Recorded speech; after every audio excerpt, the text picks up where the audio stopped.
let's discuss the benefits of keeping a workout log. Now, there's lots of benefits to it. We'll go over a few. It's very important that you keep one. We've talked about it in some other videos, but keeping a log is going to help you with motivation. It's going to help you stay on track, and it's going to give you a way to see progress. So on here, we're going to, first off, it's going to help with your motivation. By seeing that you're making progress, it's going to make you want to keep coming back. It's also going to allow you to look back and see what kind of progress you've made. So it's going to give you some satisfaction in seeing the results and the benefits from it.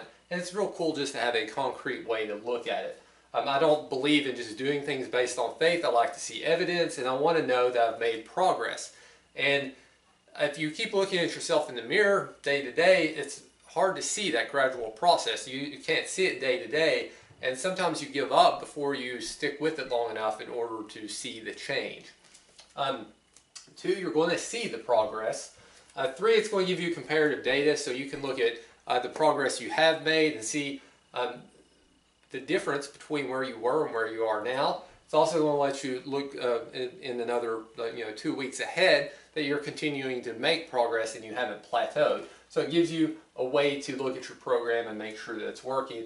And then number 4, it's going to give you a way to modify your program. So if you have plateaued, you know what you were doing, and it's going to give you the ability to change that. So it lets you notice the changes that you've made. Lots of different ways you can track. I actually used to keep composition books, and I've done this for years, so I just had the workouts in for the days, and then I would take pictures and keep them in it. I would take pictures once a week digitally, and then I would print them out like once a month.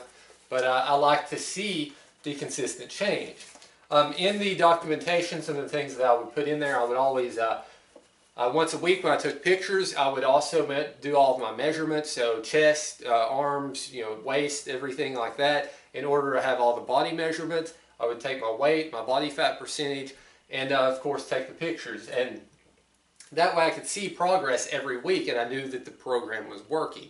And most people, they fail to stick with something long enough because they don't see the results. And if you're not documenting it and you're not keeping a log, you're not going to see the consistent results in order to make sure that the program is working. So don't give up too soon. Make sure you stick with it. Use your log so that you're consistently seeing feedback.